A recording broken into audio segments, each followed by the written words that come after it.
Pemirsa, sejumlah anak-anak memanfaatkan liburan sekolah dengan mancing ikan air tawar di Desa Nusa, Kecamatan Loknga, Aceh Besar.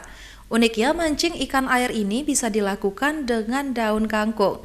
Seperti apa keseruannya? Berikut liputannya untuk Anda.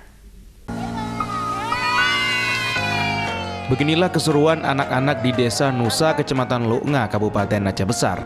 Mereka memanfaatkan waktu libur sekolah dengan memancing ikan air tawar yang terletak di kawasan persawahan desa setempat. Tidak hanya anak-anak, orang dewasa juga turut serta.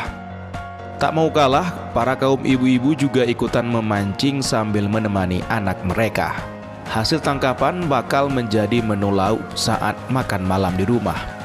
Ikan air tawar yang ada di sini berupa ikan mujahir, nila, dan gabus. Uniknya, ikan di sini juga bisa dipancing dengan umpan daun sayur kangkung. Mariana mengatakan lokasi ini menjadi tempat favorit buat anak-anak serta warga memancing. Saat libur sekolah, anak-anak akan memancing agar tidak lalai dengan hal lain seperti handphone.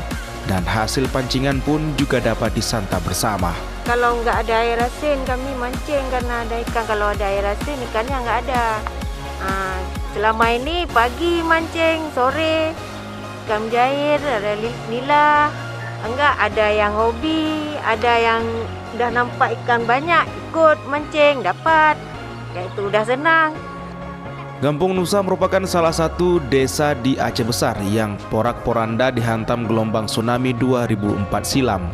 Namun warga desa setempat berhasil bangkit membangun desa bekas tsunami menjadi salah satu desa wisata terbaik di Indonesia.